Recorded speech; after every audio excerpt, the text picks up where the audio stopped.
क्या कभी आपने ऐसा स्कूल देखा है जहाँ मछलियाँ भी पढ़ने जा सकती है और जैसे इंडिया में ये हमें बोरिंग शार्पनर मिलते हैं, ये बाहर के देशों में कोई स्मार्टफोन से कम नहीं। गाइस वीडियो बहुत ही मजेदार है तो अभी से लाइक कर दो। Number 1 uniform. ऐसे स्कूल यूनिफॉर्म देखकर आप शॉक हो जाओगे। लगभग सारे इंडियन स्कूल में मैंडेटरी स्कूल यूनिफॉर्म है जो सबके लिए सेम होते हैं। शर्ट विद शॉर्ट स्लीव्स और उसके साथ डार्क शूज होते हैं। साथ ही गर्ल्स सेम कलर की स्कर्ट और सूट सलवार पहन सकती है। लेकिन अलग अलग देशों के ड्रेस कुछ ऐसे दिखते हैं। इंग्लैंड में स्कूल ड्रेस कोड बहुत ज्यादा स्ट्रिक्ट है। इनके स्कूल में सबसे पहले ब्लू कलर की ड्रेस हुआ करती थी, लेकिन आज सब स्कूल का अपना अलग कलर और लोगो है। लेकिन एक स्कूल ने लड़कों को शॉर्ट पहनना तक अलाउड नहीं होता, जिसके लिए वो प्रोटेस्ट करने के लिए स्कर्ट पहनकर आ गए थे। इंडोनेशिया। इस लिस्ट में सबसे कलरफुल यूनिफॉर्म इंडोनेशिया की है। जैसे जैसे आपकी क्लास ऊपर आती रहती है वैसे आपके ड्रेस के कलर कम होते रहते हैं। नंबर 2 स्कूल्स में क्लिप की जरूरत हम सबको पड़ती है अपने फाइल्स और इम्पोर्टेंट नोट्स के पेजेस को एक साथ रखने के लिए। लेकिन आपने सिर्फ ये बोरिंग राउंड पेपर क्लिप ही देखा होगा। लेकिन जैसा कि आप सब जानते हो जापान 2050 में जी रहा है, वहाँ पर ये एनिमल शेप के क्लिप्स मिलते हैं और ये कई शेप्स में अवेलेबल है, जैसे penguin, crocodile, pig, dog, squirrel, cat और रैबिट, जिन्हें आप अलग अलग चीजों के लिए अलग अलग एनिमल यूज कर सकते हो। आपको सिर्फ क्लिप देखकर ही पता चल जाएगा कि कौन सा पेज किस चीज का है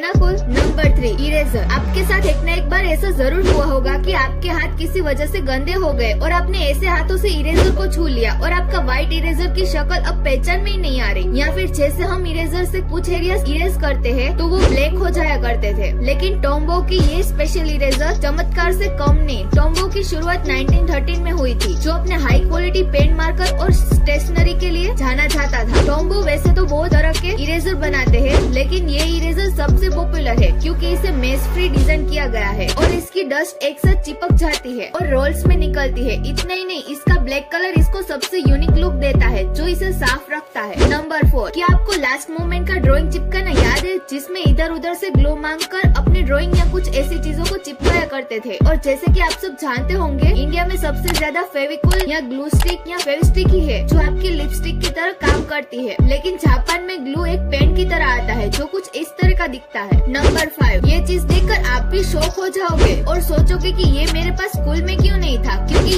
इंडियन स्कूल में हम ज्यादातर अपनी नोटबुक को बेंच पर रखते हैं या हाथों में लेकर नोट्स लिखते हैं, जो कभी कभी इरिटेटिंग हो जाता है क्योंकि कभी स्पेस कम होने की वजह से लिखा नहीं जाता। लेकिन ये करिश्मा आपके सारे प्रॉब्लम्स दूर कर देगा, क्योंकि ये है नोटबुक स्टैंड, जिसमें आप अपनी बुक्स को रखकर पढ़ सकते हो, नोट्स लिख सकते हो और ये दिखने में काफी कूल भी लगता है। नंबर 6 एक मैथ्स स्टूडेंट से ज्यादा कैलकुलेटर की अहमियत कोई नहीं समझ सकता। इंडिया में कैलकुलेटर कुछ इस तरीके के दिखते हैं ब्लैक कलर में, लेकिन जर्मनी का ये कैलकुलेटर व्हाइट कलर में मस्त लग रहा है। Number 7 Gutenberg paper glue gaming stick. Glue stick तो मैंने आपको काफी दिखा दी, लेकिन इस ग्लू जैसी ग्लू आपने कभी नहीं देखी होगी, क्योंकि जर्मनी की ये कंपनी गुटेनबर्ग ऐसी ग्लू बनाती है जिसमें सबसे सुंदर ग्लू है और सबसे ज्यादा लाइट ड्यूटी पेपर पर यूज करना ये रेकमेंड करते हैं और सबसे ज्यादा उन लोगों के लिए बेहतर है जिन्हें केमिकल से एलर्जी है, क्योंकि ये से पानी, ट्री गम और पोटैटो से नेचुरली बनाई गई है। नंबर 8 इंडियन स्कूल्स में शार्पनर मोस्टली इस तरीके के दिखते हैं, लेकिन जर्मनी की एक कंपनी है डक्स जो 1908 से पेंसिल शार्पनर बना रही है। ये शार्पनर अपने साथ एक क्यूट लेदर केस में आता है। साथ ही इसमें 3 अलग अलग सेटिंग्स भी है, शार्प, मीडियम और राउंड। तो आपको जैसा मन चाहे आप पेंसिल को वैसे शार्प कर सकते हो, जबकि हमारे यहाँ तो कुछ ऐसे शार्पनर होते हैं जो पूरे पेंसिल ही खा जाते हैं। नंबर 9 आपको जापान में स्टेपलर कुछ ओरिगामी ऐसे दिखते हैं, लेकिन जानवर जैसा दिखने वाला स्टेपलर तो रह ही गया जो कुछ इस तरीके का दिखता है। अब आप मुझे बताओ कि ये कैसा दिखता है। वेल मैं अपनी बात बताऊँ तो मुझे एक वेल जैसा दिख रहा है। ये स्टेपलर इटली से है जो बहुत सालों से कोलोग्नो मोन्जिस में बन रहा है, जो एक टाइम पर पूरे 16 पेजेस में स्टेपलर कर सकता है। नंबर 10 आप जो स्क्रीन पर देख रहे हो ये बच्चों का खिलौना नहीं है, बल्कि ये high and luxury pencil sharpener है जो स्विट्जरलैंड में बनाया गया था। और जहाँ तक मैं जानती हूँ स्विट्जरलैंड में कोई भी चीज सस्ती नहीं है। ये शार्पनर को बेस्ट मेटल से बहुत सॉलिड तरह से बनाया गया था, जिसके आपके बेटे पोते तक इसे यूज करेंगे तो भी इसका कुछ भी नहीं बिगड़ेगा। नंबर 11 हमारे यहाँ के टेप डिस्पेंसर कुछ इस तरीके के दिखाई देते हैं, जो काफी भारी भी होते हैं। और एक फन फैक्ट, इन्हें भारी बनाने के लिए जानबूझकर अलग से भारी ईंट जैसी चीज डाली जाती है, जिससे ये टेप निकलते वक्त हिलता नहीं है। लेकिन आज मैं आपको एक क्यूट सा टेप डिस्पेंसर दिखाने वाली हूँ जिसे देखकर आपका भी दिल ललचाएगा, क्योंकि ये कोरिया से है जो कुछ इस तरीके का दिखा है। Number 12, floating school. आपके और बाकी दुनिया के स्कूल कुछ ऐसे दिखते हैं, नॉर्मली बिल्डिंग्स की तरह, लेकिन आप बांग्लादेश में देखो तो आपको नहीं मिलेंगे, क्योंकि वहाँ के स्कूल कुछ ऐसे दिखाई देते हैं। बांग्लादेश का 70% से भी ज्यादा लैंड एरिया सी लेवल से 1 मीटर से भी कम ऊपर है, जहाँ पर काफी ज्यादा फ्लड्स भी आते हैं मानसून के सीजन में, और हिमालय की रेंज से भी यहाँ पर बहुत फर्क पड़ता है, क्योंकि इन सब चीजों की वजह से लगभग हर साल 15 कंट्री बह जाती है फ्लड्स में। बांग्लादेश की पॉपुलेशन 165 मिलियन के करीब है, जिसमें से 32% लोग 15 साल के नीचे के हैं। मतलब लाखों सिर्फ बच्चे हैं जिनकी एजुकेशन फ्लड्स के टाइम पर खराब हो जाती है। इसलिए यहाँ के लोगों ने बहुत ही अमेजिंग आइडिया लाया, जो की है बोटिंग स्कूल का आइडिया, जिनको सोलर पैनल से पावर मिलती है और ये कई दिनों तक खुद ही सस्टेन कर पाते हैं। गाइस, आज का वीडियो अच्छा लगे तो वीडियो को लाइक करें और ऐसे ही अमेजिंग वीडियो के लिए चैनल को सब्सक्राइब कर ले। Thank you for watching.